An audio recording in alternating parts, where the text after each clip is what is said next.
नंतरचा तालुक्यामध्ये होत असलेला हा पहिलाच भव्य दिव्य असा सत्कार या ठिकाणी आयोजित केलेला आहे. या सत्काराच्या निमित्तानं आपल्या राज्याचं एक लाडकं नेतृत्व आणि आपल्या सर्वांचे आदरणीय नेते विजयदादा या मंचावरील आता वेळ घालवत नाही, सगळ्यांचं नाव घेऊन पेटे बांधून सगळ्यांचा सत्कार झाला आहे. ते या मंचावरील सर्व सन्माननीय महिलांची संख्या थोडी जास्त झाली, कारण यशवंतनगर आणि वेळापूर खुला गट होता, पण तिथेही महिलांनीच ताबा मारलाय. त्यामुळं अधिकच 9 होण्याऐवजी 11 महिलांची संख्या झालेली दिसते.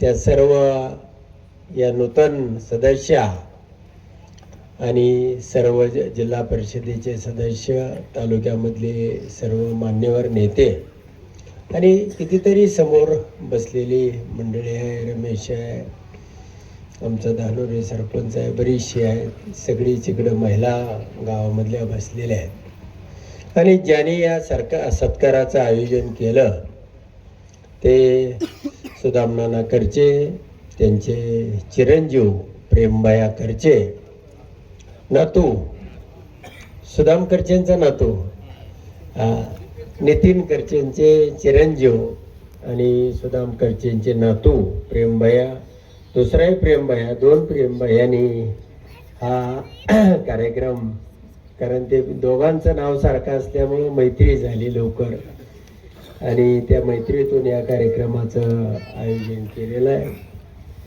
कार्यक्रम घेण्याचा उद्देश असा होता की अनेक आरोप प्रत्यारोपानंतर हा पहिला सार्वजनिक पद्धतीने या ठिकाणी कार्यक्रम होतो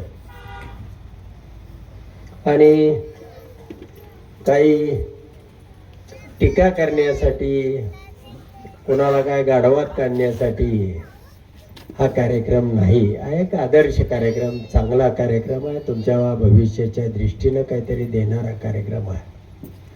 या ठिकाणी जिल्हा परिषदेचे 7 आणि पंचायत समितीचे 12 सदस्य निवडून आलेले आहेत.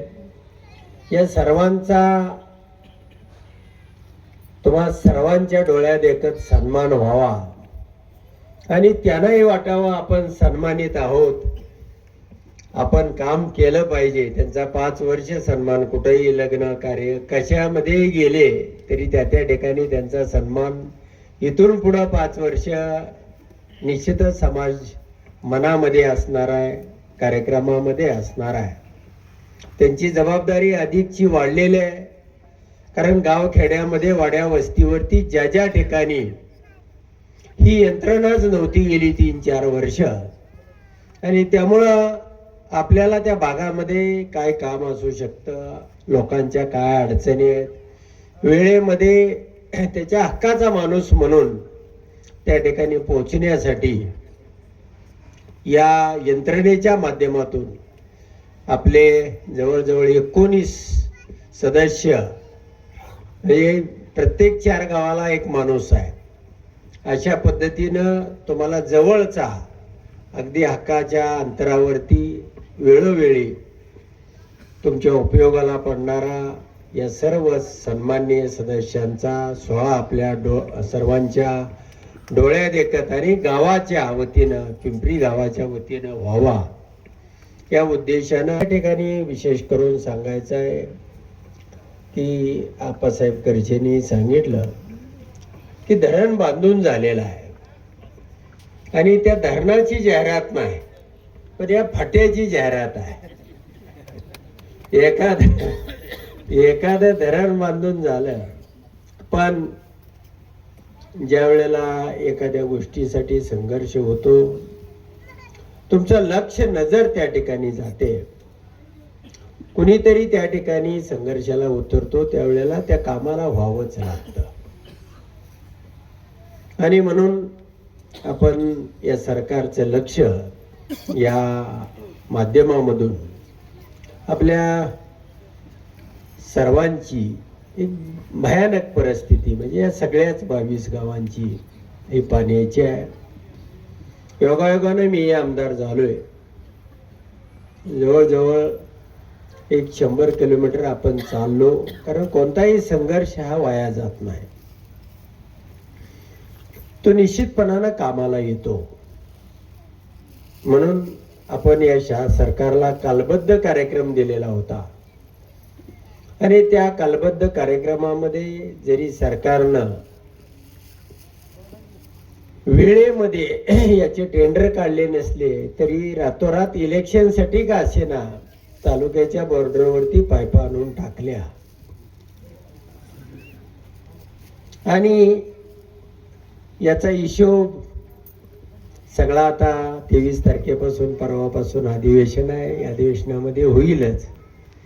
पण तुम्हाला नक्की मी खात्रीने सांगतो, आपल्याला येणाऱ्या वर्षभरामध्ये हे पाणी कसं येईल, ती फाईल कुठं कुठं फिरलेली आहे, अजून कुठं थांबलेले आहे, सर्वेचं काम किती पूर्ण झालंय, किती राहिलेलं आहे, सरकारकडे काय तरतुदी आहेत आणि याच्यासाठी काय तरतूद करावी लागणार आहे. आणि त्यासाठी अगदी विरोधामध्ये असू द्या, पालकमंत्री असू द्यात किंवा आपले विखे पाटील ताकदीनं प्रत्येक आठवड्यामध्ये भेट घेईन, ती फाईल कुठल्या सचिवाकडे आहे, कुठपर्यंत जायला पाहिजे, याला पैसे उपलब्ध कशा पद्धतीने केले पाहिजेत. अनेक सचिवांशी अनेक अधिकाऱ्यांशी माझी चर्चा झालेली आहे.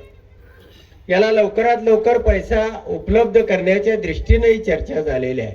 नाबार्ड असेल, अनेक मार्ग आहेत किंवा असणाऱ्या पैशामधून सुद्धा हे काम तात्काळ कसं चालू करता येईल. आता निवडणुकीसाठी बोलणं, त्यांनीही बोलणं, मीही बोलणं, याही पलीकडे जाऊन ते पाणी आणणं हे सगळ्यात महत्वाचं आहे आणि त्यासाठी तुमचा प्रतिनिधी म्हणून त्या ठिकाणी मी आहे, त्या ठिकाणी कमी पडणार नाही. आणि दुसरी जी गोष्ट आहे की या भागामधल्या अनेक अडचणी, म्हणजे या दुष्काळामुळं, पाण्यामुळं इथला माणूस रानोमाळ अनेक शहरामध्ये विखुरलेला आहे. या ठिकाणी जी आपल्या भागामधली, मला पुण्यामध्ये अनेक ठिकाणी रंगकामामध्ये, वेगवेगळ्या कामामध्ये माणसं त्या ठिकाणी भेटतात. काही माणसं समृद्धही झाली, पण आपल्या गावाची ओढ असते, आपल्या गावाची नाळ असते, गावामध्ये काहीतरी व्हावं ही अपेक्षा असते. म्हणून 2-4 कामं जी सांगितलेली आहेत त्यामधली एक अंगणवाडीचा विषय महत्वपूर्ण आहे. आणि ती कोणती अंगणवाडी? तमाके वस्ती. या अंगणवाडीचं काम उद्यापासून तुम्ही चालू करा.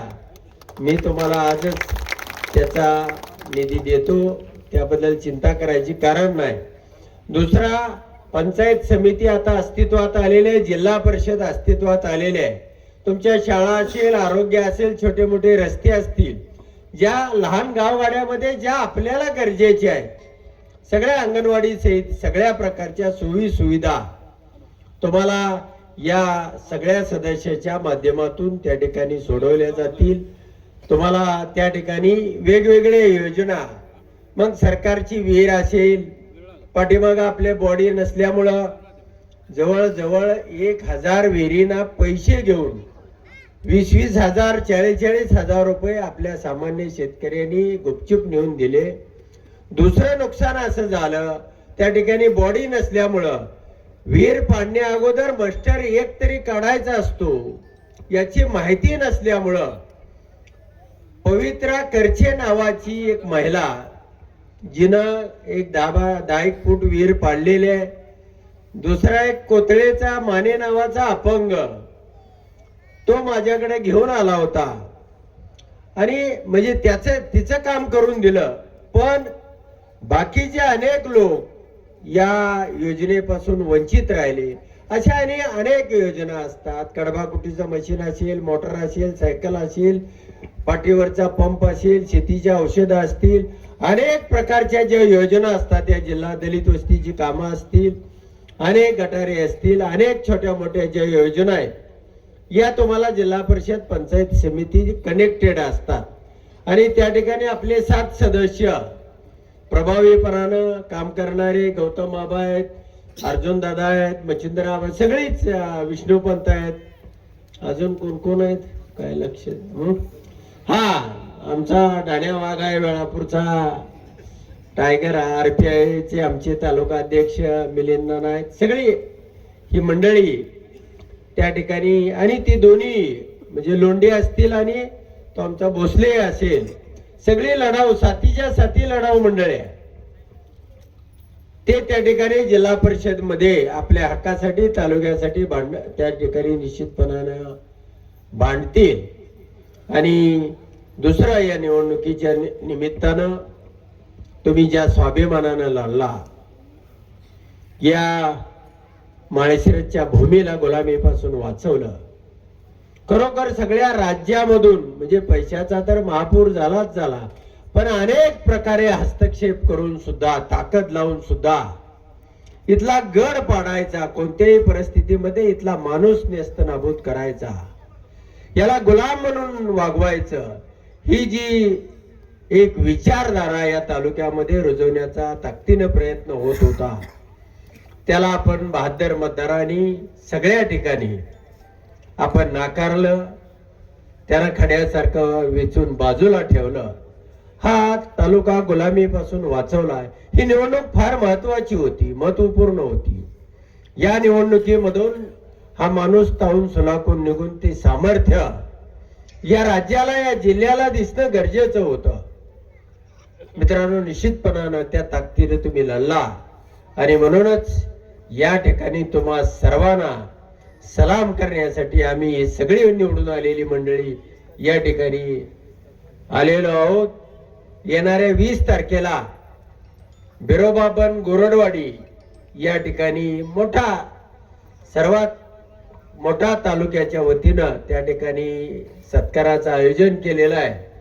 20-25 हजार लोकांना जेवणाची सोय त्या ठिकाणी आणि सगळे राबायलाही आपणच सगळे जायचंय कारण एका माणसाचं काम नाही सगळ्यांनी तो एक सगळ्या तालुक्याचा आनंद उत्सव आहे. त्या ठिकाणी मोठ्या ताकदीनं आपण लढलो. विशेष असं बाबा मानेविषयी एक टाळ्याचा गजर होऊ द्या. ऑन दी स्पॉट त्यावेळेला खरोखर एखादा जाणून बुजून मस्ती करत असेल आपल्या अंगावरती येत असेल आणि त्याच्या बोलण्याची जी भाषा अवलादी जन्माला यायची आहे अमुक आहे तमुक आहे म्हणजे असली विषारी भाषा किंवा विखारी भाषा विकृत माणसाशिवाय दुसऱ्याच्या तोंडामधून निघू शकत नाही. आणि म्हणून यांना सुद्धा लगाम घालणं यासाठीच ही लढाई होती. एखादी जागा निवडून आली अरे आम्ही ती सोडूनच दिली होती म्हणून तर आम्ही अर्जुनदादा लढायला गेलो होतो. पण बाकीच्या 8 जागेला मात्र आम्ही हात लावू देणार नाही या उद्देशानं आम्ही लढलो. त्यामध्येही काही थोडंफार इकडे तिकडे झालं पण ताकदीनं 7 जिल्हा परिषद सदस्य आणि 12 पंचायत समितीचे सदस्य तुम्ही निवडून दिले. तुमच्या या लढाईला पुढची येणारी 5 वर्ष या व्यासपीठावरील सर्व सदस्य अगदी 19च्या 19 तुमच्यासाठी रात्रीचा दिवस करतील धडपड करतील तुमच्या उपयोगाला पडतील. तुमच्या गावगाड्यामधल्या छोट्या मोठ्या अडचणीसाठी त्या ठिकाणी धावून येतील. नुसते योजनाच नाही योजनेच्याही पलीकडे जाऊन तुमचं संरक्षण करणं तुमच्या हक्काचं हे करणं तुमच्यामधले समज गैरसमज भांडण तंटा झाला अडीअडचणीला तुमच्या धावून येणं कधी मत्तीला धावून येणं यासाठी निश्चितपणाने प्रयत्न करतील. वेळ बराचसा झालेला आहे. तुम्हा सर्वांचं मनापासून आभार मानतो आणि विशेषतः सुदामकरची आणि त्यांची सगळी प्रेमभयापर्यंतची तिघही यांना मनापासून धन्यवाद देतो त्यांचे आभार मानतो. आणि या ठिकाणी हा भव्य दिव्य कार्यक्रम आयोजित केला त्याबद्दल त्यांचं आणि त्याबरोबरच गावकऱ्यांचं आप्पासाहेब करचेसह आप्पासाहेबांचे एक विशेष मला आभार मानायचे आहेत. त्यांच्या भाषणामध्ये लढाई म्हणजे या निवडणुकीमध्ये एक सामर्थ्य होतं आणि ते सामर्थ्य त्यांनी सोमनाथ पिशे असेल अनेकांनी वापरलं पण आप्पांनी ज्या ताकदीनं अंतःकरणापासून हृदयापासून म्हणजे आपलं हृदय पिळवून जावं या ताकदीनं त्यांनी सामर्थ्य ओतलं योग्य शब्दामध्ये लोकांना प्रभावीपणामध्ये. तर त्यांचंही या विजयामध्ये खूप मोठं योगदान आहे, अनेकांचं आहे, अनेकांचं राहील. पण आप्पासाहेबांचं विशेष असं मनापासून आभार मानतो आणि या ठिकाणी थांबतो. धन्यवाद.